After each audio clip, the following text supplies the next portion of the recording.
Assalamualaikum warahmatullahi wabarakatuh. Alhamdulillahi rabbil alamin alladzi asbagha alaina ni'amahu zahiratan wa batinah. Ashhadu an la ilaha illallah wahdahu la syarika lah wa ashhadu anna Muhammadan 'abduhu wa rasuluhu la nabiyya ba'dahu. Allahumma salli wa sallim wa barik ala Muhammadin wa ala alihi wa sahbihi ajma'in, amma ba'd. Allahumma inna nas'aluka ilman nafi'a wa rizqan tayyiba wa amalan mutaqabbala. A'udzu billahi minasy syaithanir rajim. Bismillahirrahmanirrahim.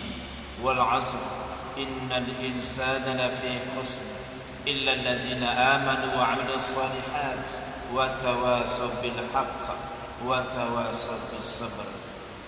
Hamba-hamba Allah, bapak-bapak, ibu-ibu, saudara-saudaraku seiman seakidah rahmati Allah Subhanahu wa taala. Jangan pernah kita berhenti untuk mensyukuri rahmat dan nikmat Allah Subhanahu wa taala. Bersyukur itulah tangga tempat naiknya rahmat Allah yang datang kemudiannya. Wala in syakartum la azidannakum walakin in kafartum inna azabi lasyadid. Kalau benar-benar kamu serius mensyukuri nikmatku yang sudah kuberikan kepadamu, nanti akan kutambah lagi nikmat yang baru untukmu.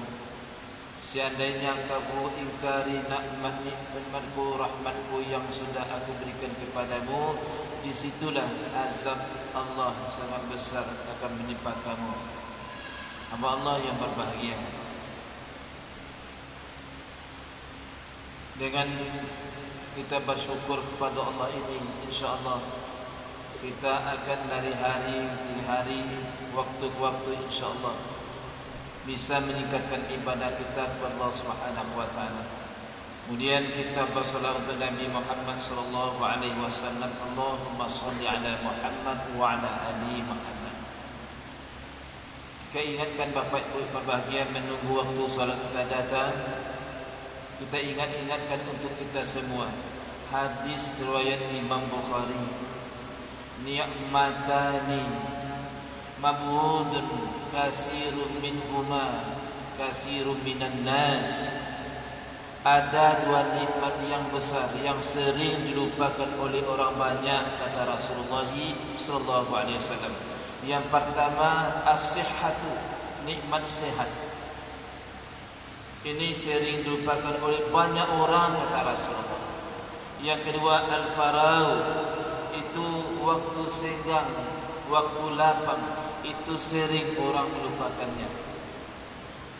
Kalau seandainya insyaAllah kedua nikmat itu dimanfaatkan luar biasa, Bapak Ibu yang berbahagia.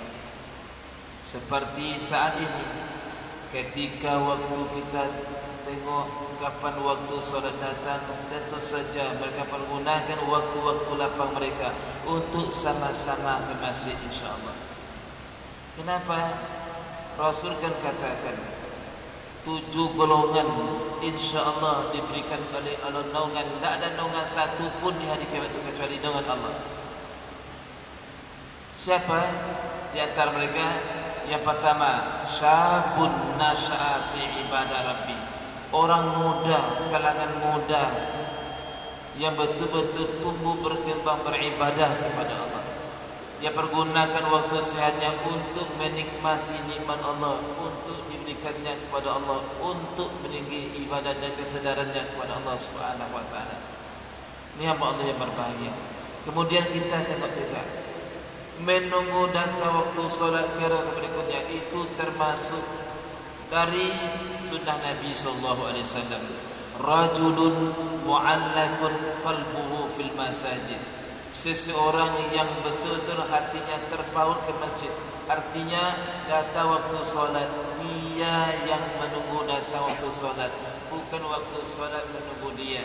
Ini kesempatan yang baik dari Allah dan Rasul. Bapak berbahagia.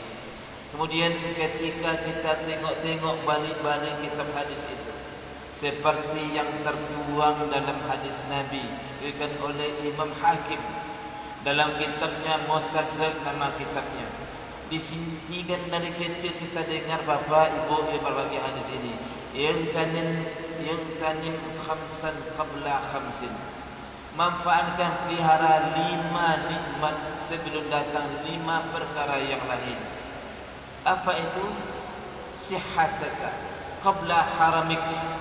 Manfaatkan masa sehatmu sebelum datang haramik. Haramik itu adanya namanya pikun. Haram juga namanya. Begitu ada sehat digerogoti oleh sakit. Oleh itu Rasulullah ingatkan.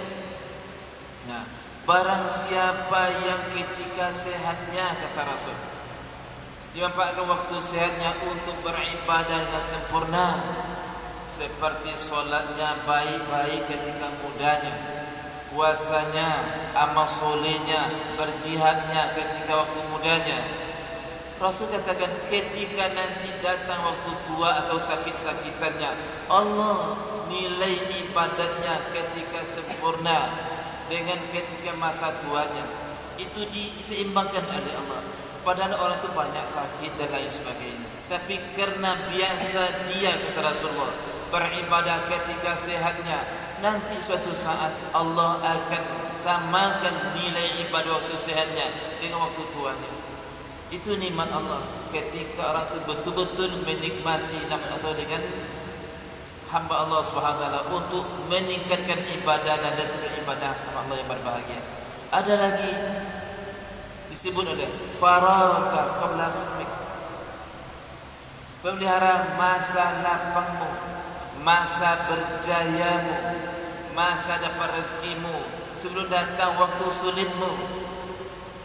Manfaatkan ketika kita duduk di kursi jabatan empuk, manfaatkan. Ketika kita dapat kursi jabatan dan lain sebagainya, kepala dinas dan sebagainya, manfaatkan untuk meningkatkan hamba Allah. Nanti suatu saat sebelum datang masanya duduk di kursi roda, manfaatkan waktu kursi empuk itu. Selagi ada waktu kita dimanfaatkan untuk orang-orang yang berbuat baik, manfaatkan untuk berbuat baik. Ini hamba Allah yang berbahagia. Akhirnya Rasul katakan kepada kita, hidupmu sebelum datang masa matimu. Pergunakan waktu hidupnya sebelum mati. Mati itu wajib hukum hidup yang pasti telah jalani. Kudu hidup hukum hidup pasti dijalani oleh semua orang. Ini hamba Allah yang berbahagia. Kematian itu kalender kita sudah tersedia, Pak Ibu yang berbahagia. Kita tunggu kalender saja kapan? Hayataka qabla mautik. Inilah peringatan Rasul untuk kita semua. Mudah-mudahan peringatan ini jadi peringatan untuk kita semua Bapak Ibu yang berbahagia. Subhanakallahumma wa bihamdik asyhadu an la ilaha illa anta astaghfiruka wa atubu ilaik. Wassalamualaikum warahmatullahi wabarakatuh.